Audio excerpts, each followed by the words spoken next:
How's it going, everyone? Ajax the Mister here, and we have another exciting episode of Persona 5 to get underway. Last week's episode surprised me a little bit because it didn't really go for the norm that we were expecting with this anime. It didn't have that obligatory Akechi reference, and we didn't get Yusuke awakening his persona because of, you know, the pacing and whatnot that the last palace had, because I thought maybe towards the end they might progress far enough to where Yusuke will awaken his persona. But for sure, without a doubt, I am almost 95 to 99% sure that we're gonna get Yusuke awakening his persona in this episode, and hopefully it's pretty badass because I love Persona awakenings in, you know, the Persona 5 game, and I'm hoping that the anime does this transformation a bit of justice. But without further ado, let's not waste any more time and let's get this live reaction on the road.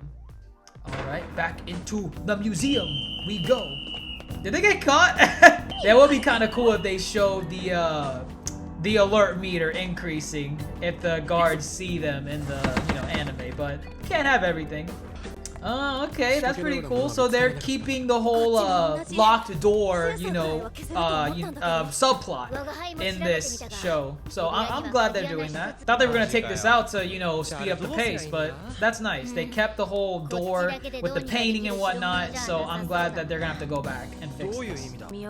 Oh, is this gonna be oh, it started with an O. I can't remember the girl's name. She was the report. Yep. Yep. Right, got the introduction just in time. Oh yeah, that was her name. I knew it started with an O. I'm like, yo, I know her, and I even finished her confidant, you know, relationship, but I can't remember her name. Oh yeah. Oh wait, doesn't she have like a bunch of sweaters on at this point? Because they didn't show her body in that. Yeah, I see her legs. I see the leggings. Those are huge sweatpants. I love it. Yeah. Oh man, I don't blame her. It's mad weird. Yusuke's mad weird early on.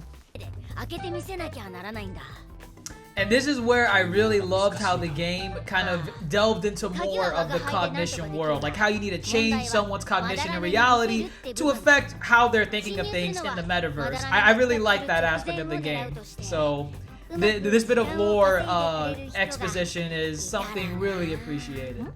Oh, Nani? Yo, he was assertive with that. He was like, yo, you gotta do the nude. Like, end of story. It's for justice, probably. Oh, I remember that dialogue option. I think that's the one I picked too. Man, I love messing with all the characters, giving them like smart ass remarks. Oh, oh! He saw the skirt. He's like, oh, Nani? Oh, okay, so that's how he did it. I don't think we actually saw how Morgana was doing it in game, how he was picking the lock. I could be wrong, but it is kind of awkward seeing his paws, like, you know, pick at it. Oh! Oh! Oh man, are we gonna get a nosebleed? Oh, we got the heartbeat though. It might lead to a nosebleed. Yo, she bailed, man. She's like, I'm out. Peace.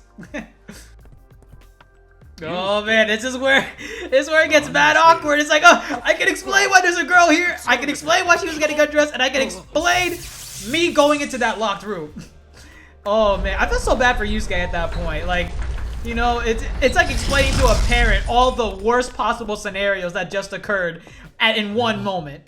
Oh, okay, so they kept the whole painting, you know, jumping in, and I'm assuming they're gonna hop between paintings and whatnot. So that's really cool. I like that. I don't know. Any character that does that hand gesture walking towards you in desperation, it's obvious. It's obvious he's lying. Okay, so they're struggling with the maze paintings. I like that because I thought they were just gonna breeze through it, to be honest. They got caught. Love it. Oh, last resort. I called the cops. Get out. Oh, this is where. Yep. We are getting. And Yusuke's in there too. I think she slaps him or something. But yeah, we're getting Yusuke's Persona Awakening this episode. Oh, money. Really, I mean, that's really what most of these, these villains are. They just want money or power. Mostly power. A little bit of money on the side. Oh, got that music coming in. I like it.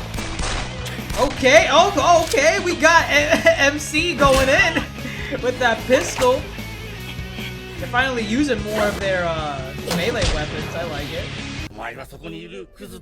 This is actually a little different. I don't remember one of the guards actually like grabbing Yusuke from behind. I could be wrong, but I don't remember this. I do remember the Madarame trying to convince him to join him. But I don't remember the the guard. Have him in the Kakarot versus Raditz pose. Oh, got that slap, man. Lord, that left a mark.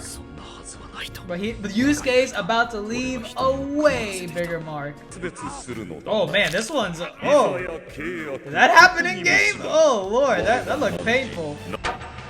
Oh man, GOEMON was one of the weirder looking personas, but I still liked him. Hey, money shot. I like it. Oh crap. Okay, so we got some new ones. Hey, Yusuke loving it though. he got that sadistic smirk going on, so I like it. They're really emphasizing his ice powers though. I actually enjoy that. Rising to the sun like Icarus. I love it. It's a cat. What else would it be? Whoa, that went past his head. What was he trying to touch on Morgana? Lord. As always, we got these secret endings, and I like this. They're solving the painting puzzles. Real talk, it didn't really take that long to solve that puzzle. Oh, so they're gonna defeat the boss next episode. Let's go.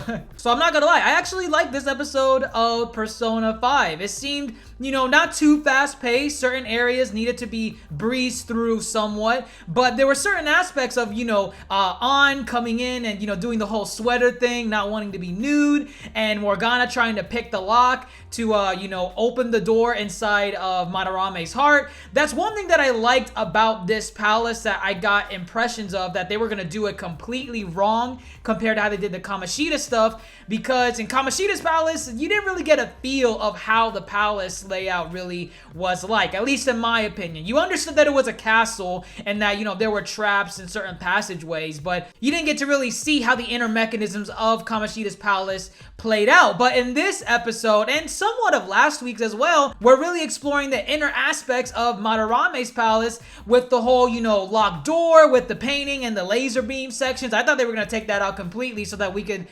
get through his palace a lot sooner. And then we also got the little painting aspect towards the end. The fact that they even had the painting puzzle in this anime, I actually liked, because I thought they were gonna skip over it because they skipped over a lot of content in the Kamoshida Palace. But one thing I was kind of, not liking was, even though they had the painting thing, they didn't show how they were traversing inside the painting. All they really showed was Ren and Ryuji jumping into the paintings and then jumping out, saying that it was kind of difficult to navigate through them. And we got Yusuke resolving that issue towards the end. But we didn't get to really see the navigation of the paintings. We didn't get to see what exactly they were going through as they were hopping from painting to painting. I felt like that was a missed opportunity. That would have been a great aspect of the palace to keep in, because that was practically one of the main puzzles in that palace as a whole. So the fact that they took that out is kind of a bummer, but at least they mentioned it and they kept some aspects of it within. So I gotta give them props for that there. But then of course we have the creme de la creme moment of this episode, Yusuke finally awakening his persona. And one thing that I really liked about his persona awakening compared to the previous persona users in the anime is that they really emphasized what his element was. I mean, yeah, we did get to see Ryuji and An use their elements when they awaken their persona, but at least with Yusuke's, you really see what it can do. Yeah, it's ice, but you see enemies get frozen. You see the layout of the area get a little bit slippery and turn blue from the ice. It really showcased like, hey, this is Yusuke's, you know, affinity. He can use ice abilities, and you better remember it. Again, I know that they showed An and Ryuji's, but I really liked how they portrayed Yusuke's, because this is going to be a useful element, because now that we can freeze opponents in their tracks and slice and dice them all day long. So yeah, that's pretty much it for the episode. Next week, we're more than likely going to get the palace boss reveal and possibly the palace boss defeat, which is really not too bad. I kind of like the pacing of this palace more so than the Kamoshida one, and we got to get introduced to a couple of the confidant relationships, like, you know, Oya. And yeah, let me know what you all think in the comments below. While this marks the end of this video, this sparks the beginning of the discussion in the comments below. Let me know what you all think. Did you like this adaptation with the anime? Did you like how they portrayed Yusuke and his persona awakening? Are you excited to see how they're going to handle the boss battle for next week? Because I'm really curious to see how they're going to handle it, because I felt like for the most part, not entirely, but for the most part, I enjoyed how they were adapting this palace. So maybe we might get a pretty epic boss battle with Madarame. But once again, let me know your thoughts in the comments below. Thumbs up the video if you enjoyed it. Click that dumbbell next to that subscribe button so you can stay up to date with all my videos whenever I upload them. And don't forget to stay beautiful. I'm AWAKENS the Mister, and as always, folks, thanks for watching and have a great day.